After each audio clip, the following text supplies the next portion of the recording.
नमस्कार दोस्तों। आज एक ऐसे व्यक्ति की एक ऐसी कहानी है जो कि एक पिता अपने ही बच्ची को यानी कि अपनी ही बेटी को जिंदा दफनाना चाहता था। आखिर एक क्या वजह हो सकती है कि एक पिता अपनी ही बेटी को जिंदा दफनाना चाहता था और साथ में जो उसके मामा थे यानी कि माँ का दूसरा रूप होता है मामा, वो भी कंस बने बैठे थे। आखिर क्या वजह थी? आखिर ऐसा क्या हाथ लगा? आखिर क्या बच्ची में दोष पाया गया जो बच्ची को जिंदा दफनाना चाहता था? आज कहानी लेकर आया हूं। यह कहानी जनवरी 2014 का मुरादाबाद जिले गुरोठी गांव में दो व्यक्ति पहुंचते हैं, जिसमें से दो व्यक्ति में से एक व्यक्ति के हाथ में लाश रहती है यानी कि उसके हाथों में।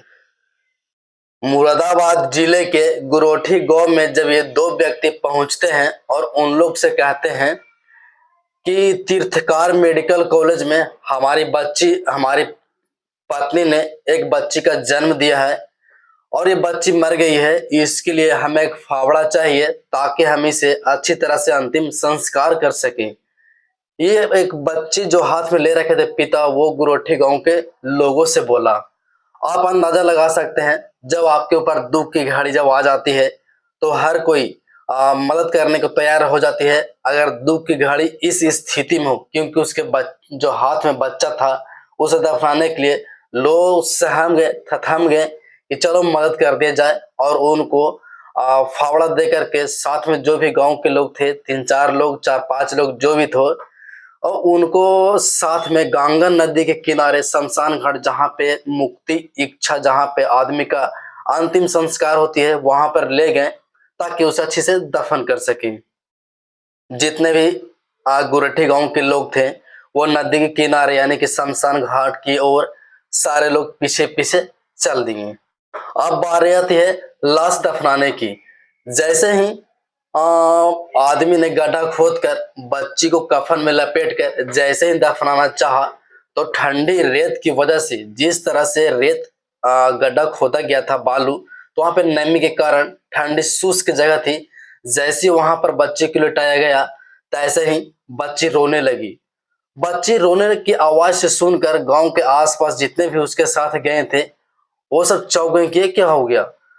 अच्छा, ये तो ठीक है, लेकिन पिता और जो उनके साथ में मामा थे वो घबरा गए। लोग देखकर और आश्चर्यचकित हो रहे हैं कि भला बताओ, एक बच्चा मरी हुई है और वो जिंदा हो गई, उसे खुश होना चाहिए, बल्कि ये दोनों आश्चर्यचकित हो रहे हैं, घबरा रहे हैं। तो लोगों ने सोचा कि कुछ जरूर मैटर, मतलब दाल में काला है। इस वजह से लोगों ने पूछना शुरू कर दिया। अब ये लोग पूरा घबरा गए। इसी आनंद फानंद में उन्होंने पुलिस को बुला लिया।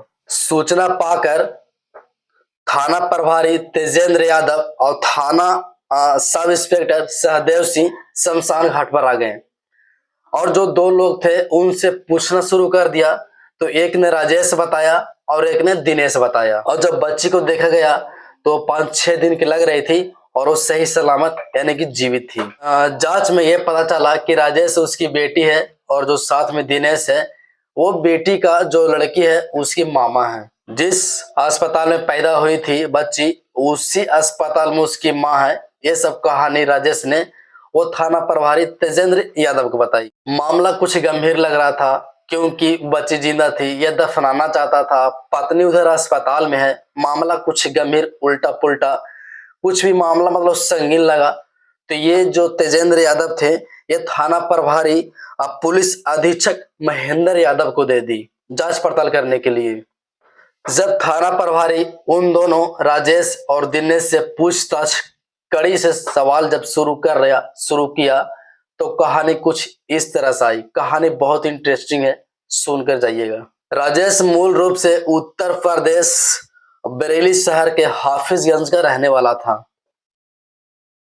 वह मोटर मैकेनिक, मतलब लोगों को जो भी गाड़ी आया जाया करते थे उसको बनाया करके अपनी जिंदगी में रोजी रोटी कमाता था और उसी से उसकी जिंदगी चल रही थी। जब उसका रोजी रोटी चलने लगा, अच्छा से कमाने, अपने पैरों पर खड़ा हो गया, तो उसको पिता को लगा कि अब इसकी शादी कर देनी चाहिए क्योंकि अपने पैर पर खड़ा हो चुका है, इसको भी जिंदगी और दोस्ती की और जीवन साथी का जरूरत है। कुछ दिन बाद बरेली के ही नवाबगंज में रहने वाले मुक्ता प्रसाद की बेटी से राजेश की शादी कर दी इसके पिता ने। अक्सर आपने देखा होगा कि जब एक से दो होते हैं तो खर्चा भी डबल हो जाती है। तो राजेश ने सोचा कि यहाँ गांव में रह करके मोटर मैकेनिक का काम करके हमारी रोजी रोटी नहीं चलने वाली है, इसलिए उसने अपना रुख शहर की ओर तरफ ले चला कि वहां पर कुछ अच्छी तरह से कमाएंगे, खाएंगे और अच्छी तरह से अपना रहन सहन कर पाएंगे। इसी वजह से काम खोजते खोजते उसकी उत्तरांचल में किसी शहर में उसकी नौकरी लग गई और उस फैक्ट्री में चैन बदलने का काम किया जाता था। यानी कि जो यहाँ पर काम उसने किया था मोटर मैकेनिक का, वही काम वहां पर उत्तरांचल में उसकी नौकरी लग गई चैन बदलने का। जब कुछ दिन बीत गए, जब नौकरी लग गई, अच्छा खासा कुछ जब पैसे हो गए, तो अपनी पत्नी को फोन करता है और बोलता है कि मैं भी तुम्हें लेने आ रहा हूँ, यहीं पर हम दोनों रहेंगे और अच्छे से जीवन बिताएंगे। तो अपनी पत्नी को भी यानी कि उत्तरांचल में रुद्रपुर शहर जहां पे रहता था वहीं पर लाकर रहने लगे। दोनों का हंसी खुशी जिंदगी चल रही थी, कोई टेंशन कोई गम नहीं, बहुत अच्छी तरह से जीवन व्यतीत हो रही थी।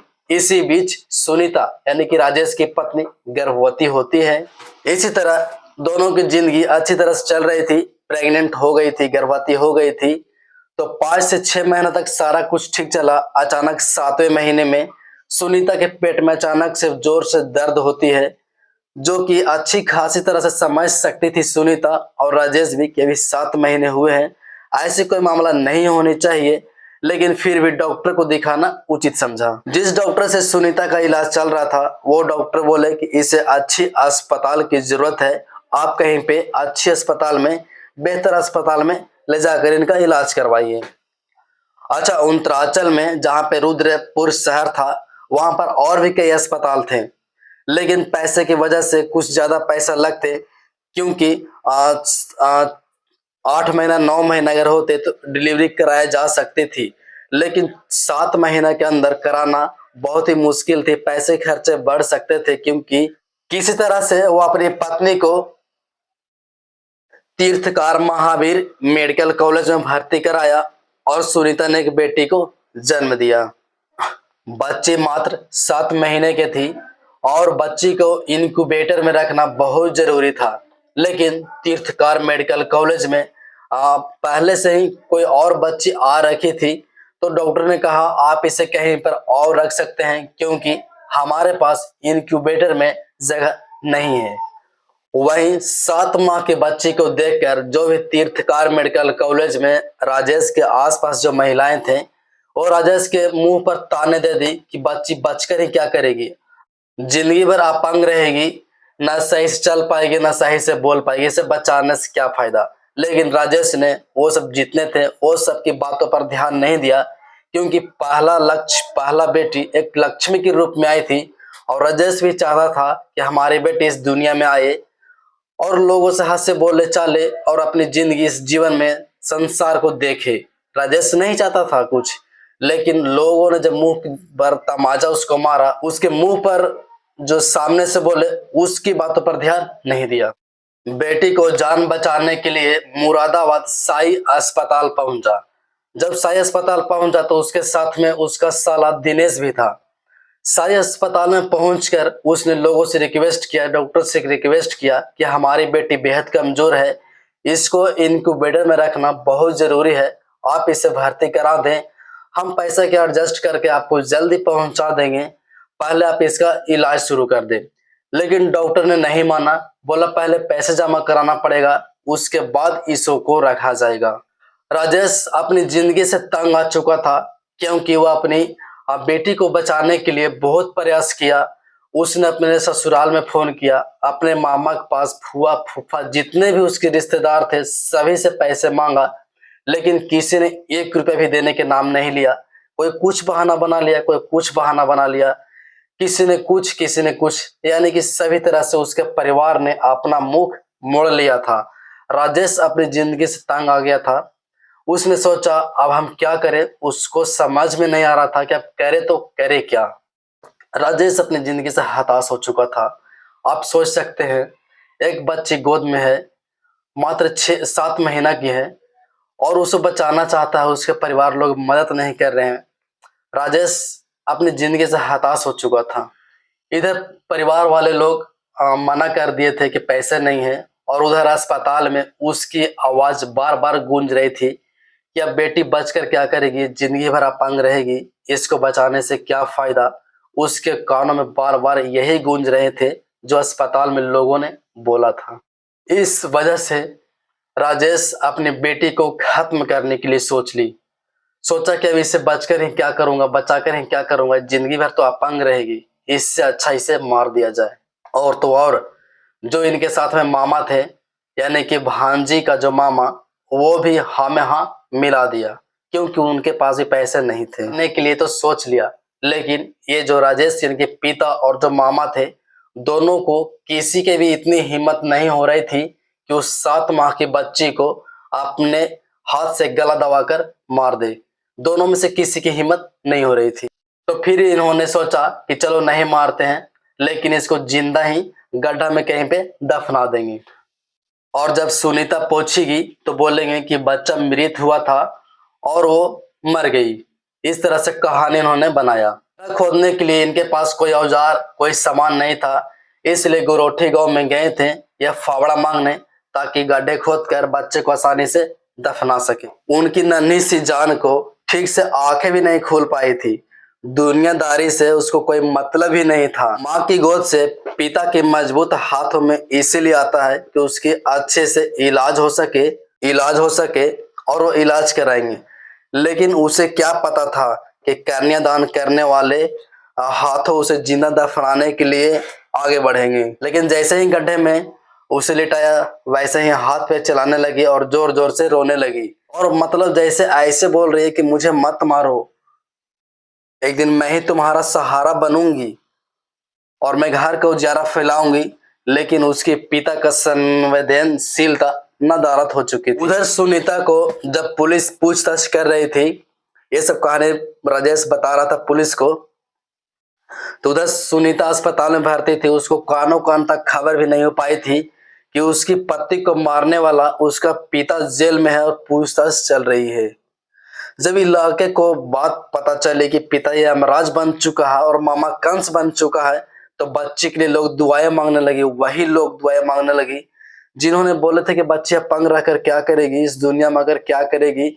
और उसके परिवार वाले जो मुंह मोड़ लिए थे कि पैसे मेरे पास नहीं है, वही लोग दुआ मांगने लगे कि हे भगवान बच्ची को बचा ले, आपका बहुत भला होगा, बच्ची को आने दीजिए। लोग तरह तरह के दुआएं देने लगे, लेकिन अब दुआओं से क्या फायदा जब उन लोगों ने मुंह ही मोड़ लिया। वैसे एक बात यहाँ स्पष्ट है कि राजेश अपनी बेटी को नहीं मारना चाहता था, बल्कि उसे तो बचाना चाहता था। बहुत सारे लोगों के पास अस्पताल में गया, इनक्यूबेटर वाले से लोगों से रिक्वेस्ट की, हाथ जोड़कर बोला कि हम कमा कर पैसा आपका भर देंगे, हमारे बेटे को इलाज शुरू करिए आप। तरह तरह से लोगों से रिक्वेस्ट किया, कहाँ कहाँ नहीं गया, सारे परिवार वाले लोगों के पास फोन किया, लेकिन किसी ने मदद नहीं किया। राजेश यहाँ पर अगर देखा जाए पूरी कहानी को, तो राजेश गलत नहीं था, वो अपनी बेटी को बचाना चाहता था। पिता से यमराज बनने की हालत राजेश के सामने जो भी रहे हूं, लेकिन इसमें दोषी वो लोग भी हैं जो उस समय ताने दिए थे कि बेटी अपंग रहकर क्या करेगी, ये बच्ची दुनिया में अगर क्या करेगी। तो इसी हालत में राजेश ने कदम उठाया, उसके सोचे हाथ नहीं कांपे, इतने लोगों ने मजबूर कर दिया, परिवार वालों ने मजबूर कर दिया। हम भले ही 21वीं सदी में जी रहे हो, लेकिन आज भी भ्रूण हत्या हो रही है। हम लोग पढ़े लिखे होने से जो भी इस दुनियादारी में भी जीवित हैं, और जो भी आगे डिजिटल माध्यम से हो रही है, वो डिजिटल माध्यम एक तरह से खतरनाक भी हो सकती है। कोख में बेटी को पता लगाकर भ्रूण हत्या करवा दे रहे हैं और कोख में ही खत्म करवा दे रहे हैं। कोख में खत्म करवा दे रहे हैं तो छोड़िए, ये धरती पर आई एक नन्ही सी बच्ची को एक पिता के यानी कि राजेश को हाथ तक नहीं कांपे, पिता यमराज बन चुके थे और मामा कंस बन चुके थे। सोचिए, परिवार वालों के मदद नहीं देने से, और जो अस्पताल में जो लोग थे वो बार बार यही कान में गूंज रहा था राजेश की, क्या पिता अपंग रहेगी जिंदगी पर अगर बच्चा भी लिया तो, क्योंकि संत मानसो थी, 7 महीने की बच्ची थी। इस वजह से राजेश ने यह कदम उठाया था। लेकिन राजेश पूर्ण रूप से दोषी नहीं था, दोषी वो भी थे समाज में लोग जो इस तरह से विरोध करते हैं कि बच्ची है ये है वो है 12 तरह की जो बातें करते हैं ना गांव में, वो और उनके परिवार वाले भी दोषी हैं जिन्होंने 1 रुपये भी मदद नहीं किया। तो फिर से एक कहानी लेकर आऊंगा एक और ऐसे ही। तो हमारे चैनल को सब्सक्राइब करके बेल आइकन प्रेस कर लीजिए।